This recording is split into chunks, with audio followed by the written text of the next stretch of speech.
to make fried chicken and rice for sweet chili chicken wings for my homemade. I used to make homemade fried chicken for my roommates back in the day. Let me try and remember. I'll share a recipe with you guys. What was it? It was like you do. What the fuck did I do? I'm just trying to remember. You make you have rice ready. You know, rice cooker, keeping it warm. You know, nice fresh rice.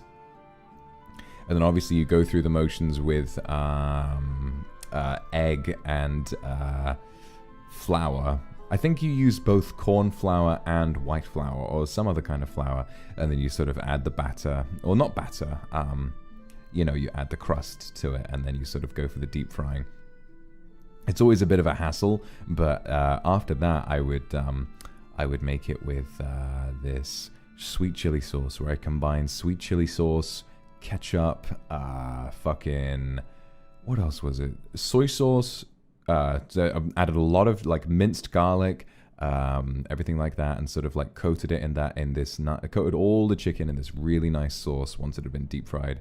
And then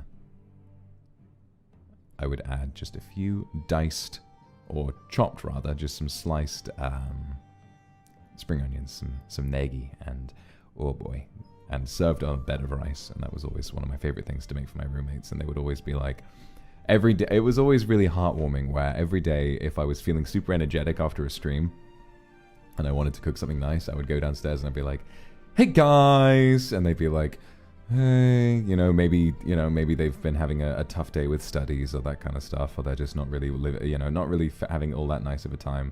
And I would say, guys, and they would look at me like,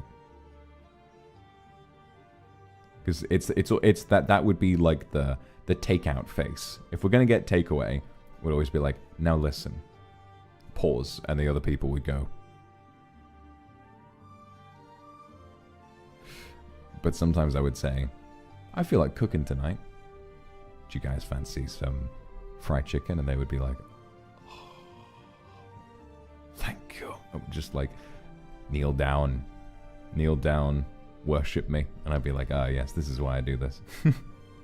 And it always went down well every single time. I used to live with I've been living in the UK long enough that I can call myself a white boy, but my roommates would very much fit that description. Every time I made an Asian dish or like an Indian dish or anything remotely spicy, like the smell of it, they would just be like, oh, I would just turn around and leave every time I started cooking. Also, I had a moment the other day, just taking a little break from this for a moment. I had a moment the other day where I was so basically I've got in my kitchen, there's like a fairly big window sort of opposite the counter. And I turned around and it was really late, and I wasn't in there for very long. I was just in there, like, I didn't turn the lights on. I just went and grabbed a can from the fridge. And then when I came back, I looked at myself in the mirror and I was like, damn. I looked at myself in like the big window and I saw like a dark silhouette of myself, and I was like, oh my god, I'm hot.